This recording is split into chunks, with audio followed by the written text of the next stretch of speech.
Hi, welcome to the Surviving Life Today podcast. I am Kelly McFarland. I am your host, and whatever we're talking about here, whether it's a chat, a DIY, an interview, or what have you, we are focused on how we're all surviving life.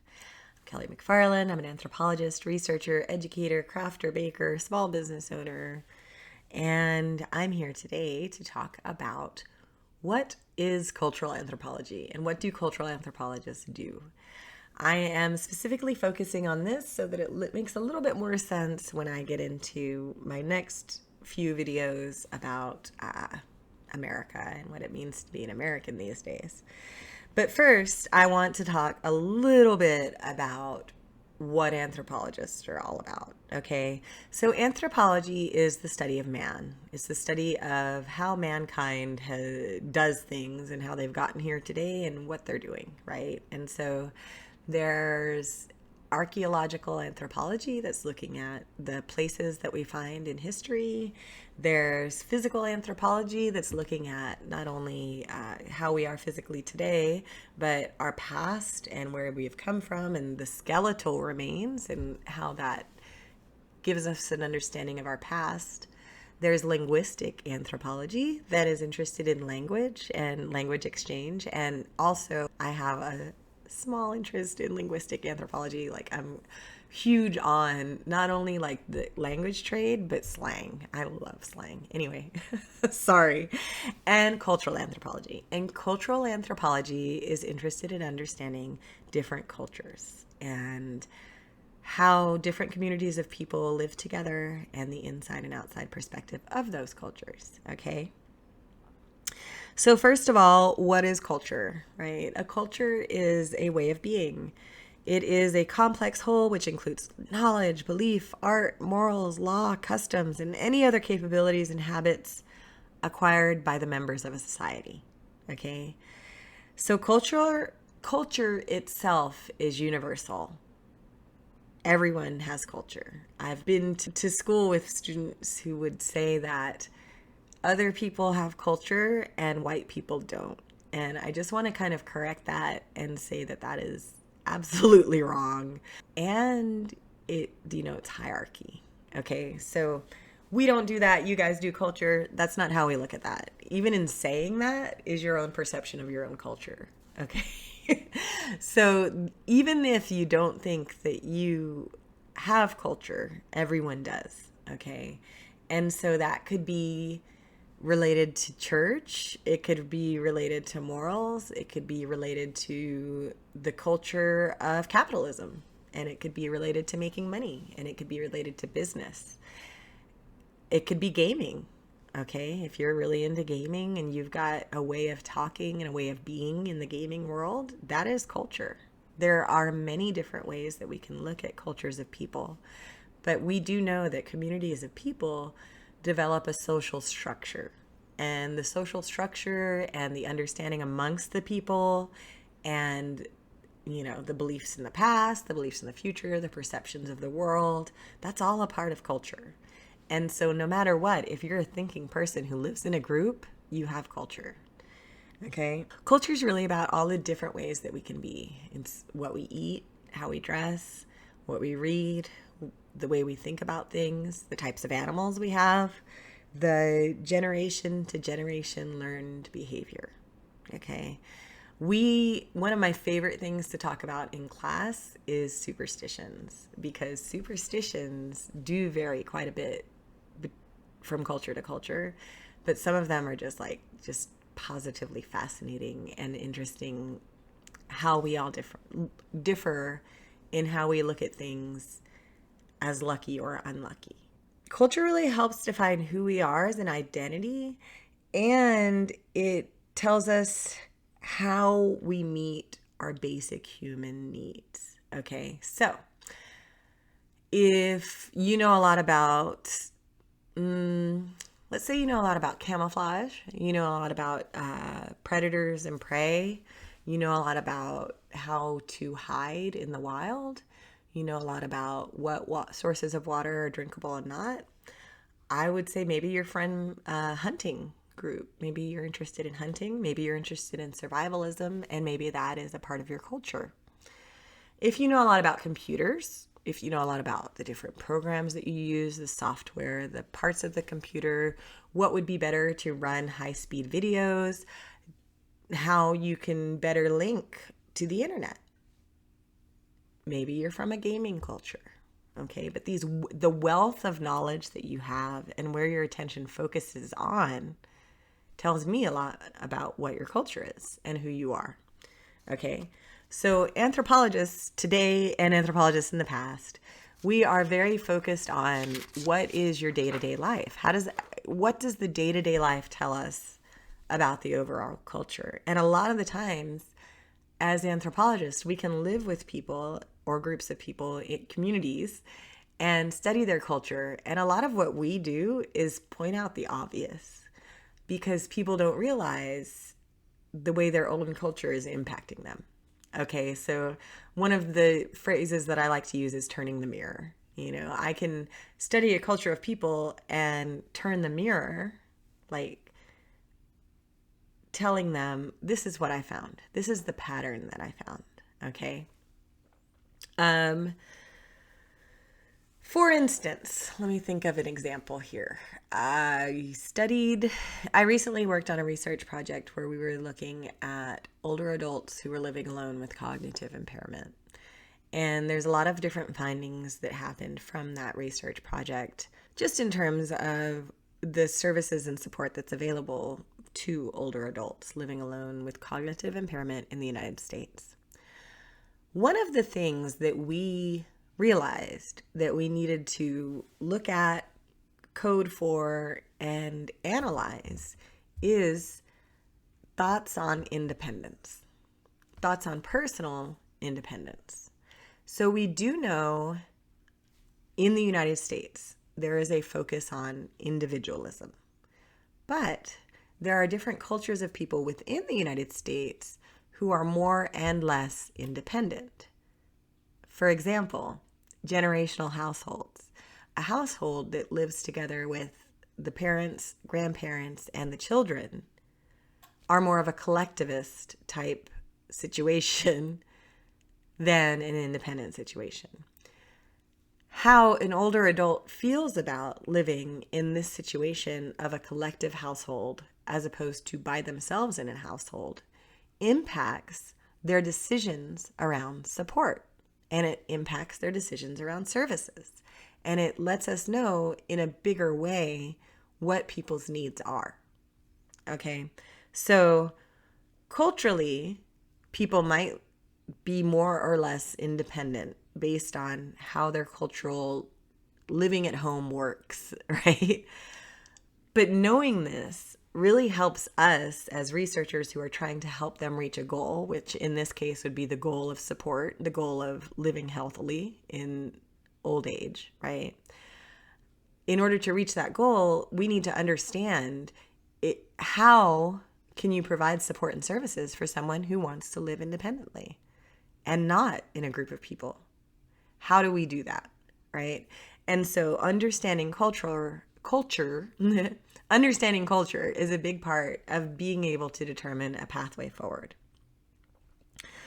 So culture is a human universal. We all do culture. Like I already said, it's varied, it's learned from other people. Largely, culture is symbol-based.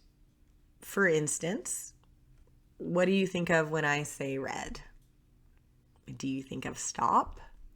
Do you think of danger, fire? The color red itself does not mean stop. The color red itself might be similar to a fire, but it doesn't mean something's on fire, and it doesn't mean danger. But culturally, symbolically, we have learned to link the color red to those ideas, okay? So that's why we're symbol-based. Culture is also very adaptive, shared, patterned, integrated, and dynamic, okay? Culture are the patterns in learned behavior, and society is the environment in which that takes place, right? So the group of people exist in a society with different social norms and different ways that they interact and look at the world, okay? So gamers who are constantly online have their own way of interacting. And they also have their own way of viewing the games that they're playing and the outside world. Okay? And not only that, but gamers have their own interpretation of what the outside world thinks of them. So it's a very layered kind of way to think about how we interact with things to approach it anthropologically. There are two different ways that anthropologists really strive to look at things.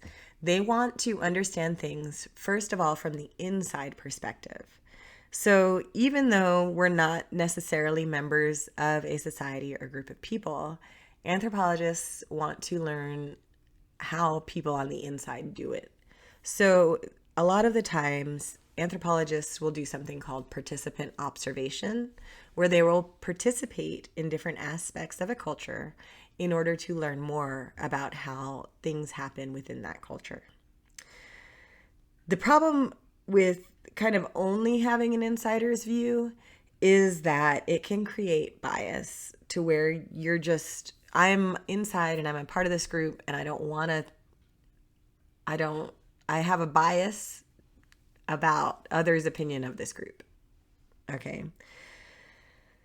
And then it also can leave out an understanding of why other people think a certain way about the group, right?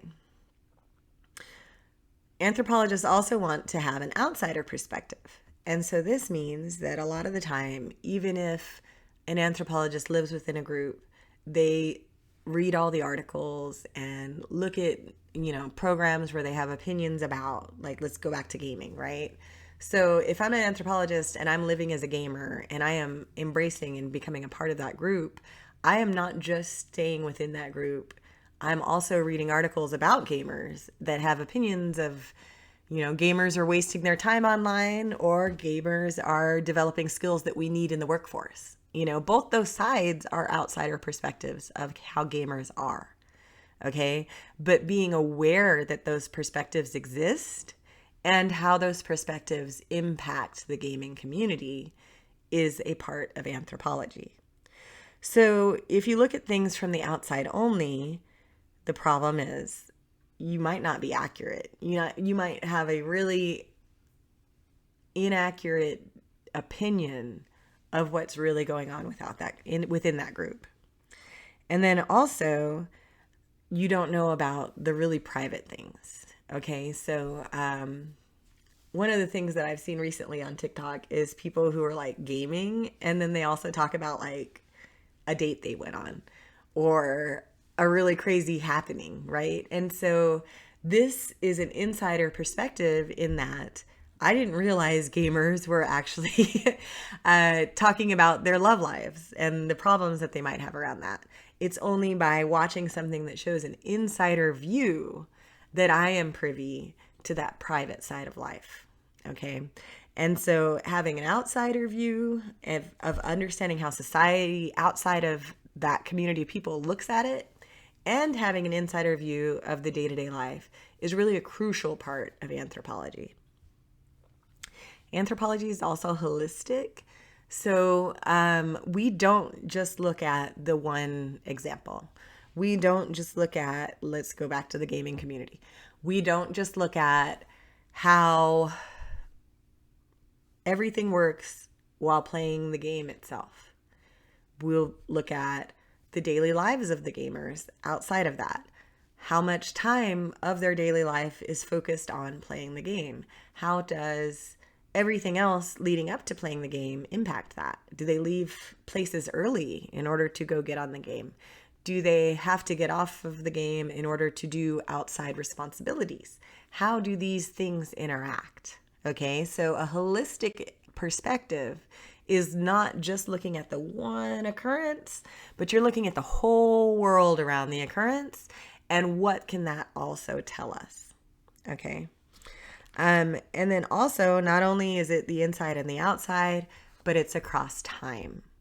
So I know the World of Warcraft. Wow. Yeah. World of Warcraft, right? Before the World of Warcraft, there was not this huge integration into not just gaming, but gaming and scheduling it with a team of people so that you would all be online at the same time.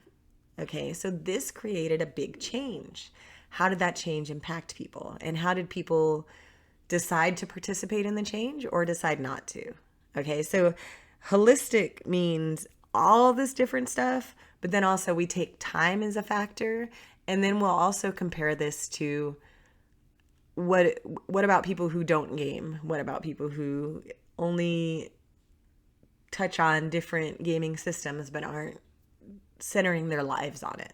Okay, and what does that tell us? Okay, so a holistic approach is going down all the rabbit holes, which everybody warns me against it. I seem to have a thing about going down all the rabbit holes to fully understand. Okay, and then it's also comparing. So a comparative, this is what these people who are always doing it, this is what people that are only sometimes doing it. We look at similarities and universals. What is everybody doing the same, no matter what? No matter if they're gaming or they're not gaming, you know, like what can we take away there? But then where is it different and why? And what does that tell us about people, right? So it just keeps building. You can spend your whole life becoming an anthropologist who's just focused on gaming.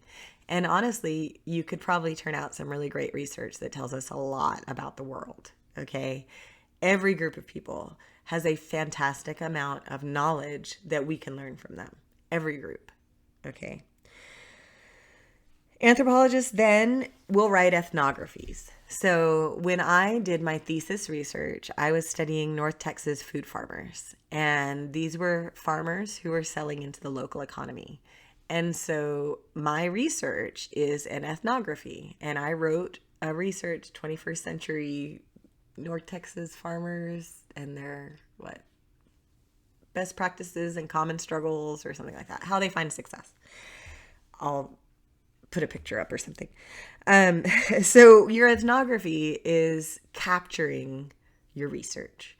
It's explaining not just that you did it and these are your findings, but it is really explaining to the outside world who these people are and why they do what they do, how they do what they do, why they exist, and where they're going, you know? And so, for instance, when I was writing my thesis about 21st century food farmers, I had to study the United States food system in depth for a very long time. And that's why I know so much about how the food system works and pathways to solutions in local food, because that was my holistic approach to studying that. Okay. And so all of that is also included in my ethnography. A big point about what anthropologists do is that we have to be culturally aware. What that means is we can't just look at a culture of people and judge them. We have to be able to remove judgment in order to create a true understanding of what is happening. And this is called cultural relativism. Cultural relativism is learning about a group of people, their past beliefs and perspectives in the world, in order to develop an understanding of where they are today. Okay? This is in contrast to ethnocentrism. Ethnocentrism is using your experiences of your own lived life in your own culture of people to judge others. Okay? And so the way we teach about this in class is that cultural relativism and ethnocentrism, they're not really two sides of a coin. It's more of a scale. Because when we understand things, we really can't escape from where we began. And we really can't escape from like, this is what I know, and this is how I can compare this to what I know. But in order to understand other things, we can't base all of our beliefs and judgment on where we came from to what we know. We have to learn about their past and history and their way of viewing the world in order to have a true understanding of the culture. So when we have a true understanding of the culture, this builds cultural awareness. It shows multiple ways that we can understand this group of people and how that can really inform us of their goals and the inside and outside perspective. Okay, so all of this is what I'm doing as an anthropologist. There's a lot more to anthropology. There's how to do qualitative research, how to interview, how to understand people, the different theories that have been developed, the different history of all the anthropologists and all those things. But just to explain what I do as an anthropologist on kind of like the basic level, this is what anthropology is. I'm studying man and I'm studying cultures of people in order to help them reach their goals. So I hope that helps to explain what a cultural anthropologist is. And please leave a comment below if you have any questions, if I can help you to explain anything more about what we do as anthropologists. Like, subscribe, hype me up, all of those things. Until next time, I hope that you're surviving and thriving in all that you do. Take care.